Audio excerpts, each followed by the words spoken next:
Lo primero que hacemos es colocar el cartucho de la anestesia en la jeringa, entorchamos y aseguramos que pueda hacer una buena retracción.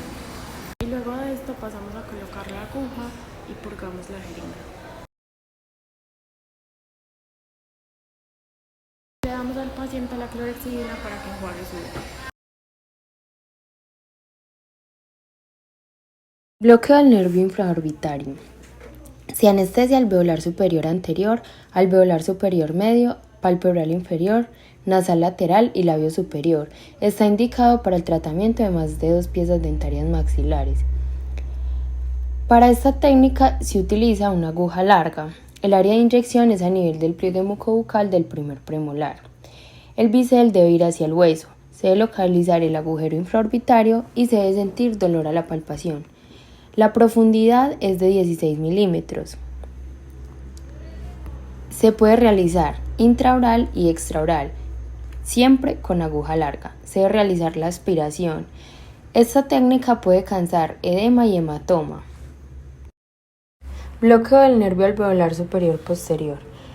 Esta técnica nos sirve para anestesiar tercer, segundo y primer molar superior. Hay alto riesgo de formación de hematomas. Para esta técnica se debe utilizar una aguja corta de calibre 27. El bisel debe ir hacia el hueso. El punto de inyección es en la altura del pliegue mucobucal por encima del segundo molar superior. Punto de referencia, pliegue mucobucal.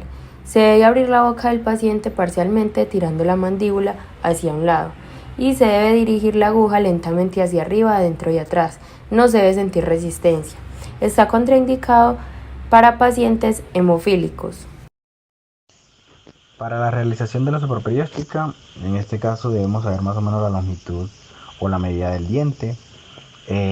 Más o menos este lateral mide más o menos entre 14 y 15 milímetros. Y dependiendo de eso vamos a medir con una sonda que podemos o cuánto podemos medir superficialmente. Dependiendo de eso vamos a entrar entonces con la aguja. Vamos a entrar más o menos entre 2 a 3 milímetros. Se debe utilizar aguja corta. El bisel debe ir siempre hacia el hueso. Y adicionalmente a eso hay que tensar el tejido para una mejor entrada de la aguja. Y esto pues nos sirve como técnica pues de distracción. La aguja debe entrar por encima más o menos del ápice. Y el volumen del anestésico que se debe aplicar para esta técnica es de 0,6 mililitros. Por último, se debe aspirar y aplicar pues el anestésico. Para el bloqueo del nervio nasopalatino se va a utilizar primeramente aguja corta. Hay que tener en cuenta que el bisel debe ir hacia los tejidos blandos.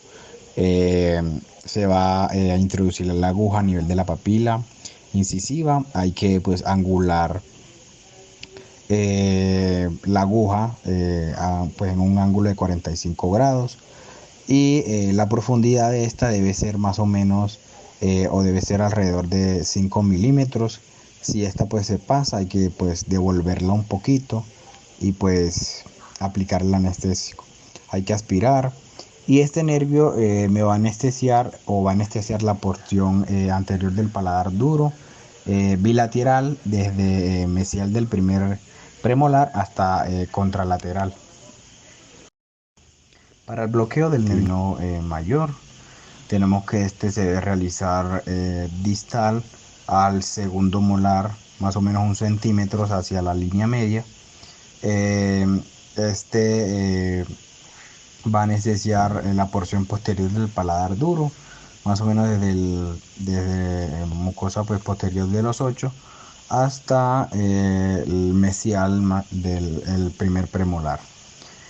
Tenemos que tener en cuenta que si hay ausencia de molares o de este segundo premolar, se hace más o menos 1 centímetro delante de donde se acaba el paladar duro o más o menos 7 milímetros del reborde, ¿cierto? Para esta técnica se debe utilizar aguja corta La orientación del bisel debe ir también hacia los tejidos blandos.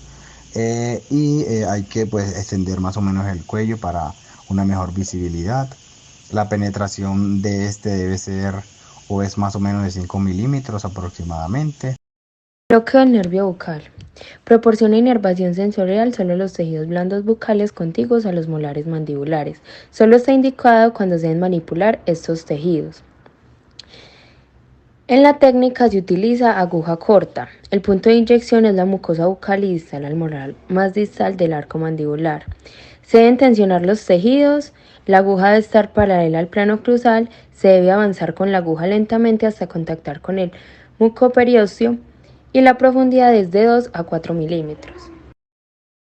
El nervio mentoniano anestesia la mucosa bucal anterior al agujero mentoniano, generalmente desde el segundo premolar hasta la línea media, también el labio inferior y la piel del mentón. En este se usa aguja corta de calibre 25G a 27G. Punto de inyección es el pliegue mucobucal a la altura del agujero mentoniano, es decir, entre el canino y el premolar. En técnica localizamos el agujero mentoniano, se tracciona el tejido, se introduce la aguja con el bisel hacia el hueso, se avanza despacio y se profundiza de 5 a 6 milímetros.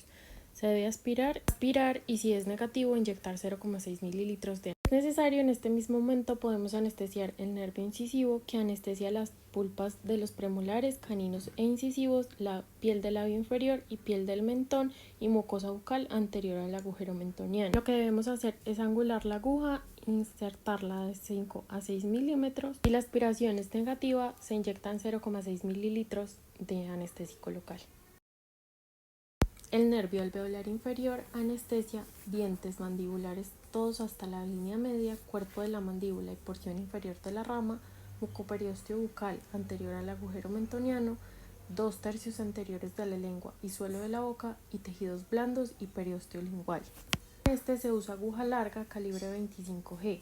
El punto de inyección es la mucosa de la cara lingual de la rama mandibular. Podemos usar como puntos de referencia la língula, la escutadora coronoidea o el rafetérico mandibular. Para la técnica debemos colocar el dedo índice o pulgar sobre la escotadora coronoidea, tensar los tejidos lateralmente y ubicar el punto de inyección más o menos 1 centímetro por encima del plano cruzal. Debemos ingresar desde contralateral sobre los premolares y contactar con hueso. Después de contactar con hueso se retrocede 1 milímetro, se endereza la aguja y se inyecta de 20 a 25 milímetros. Se aspira y se inyectan 1,8 mililitros de anestésico. En este momento podemos retroceder hasta la mitad de la aguja y inyectar 0,2 mililitros que quedan del anestésico para anestesiar el nervio lingual.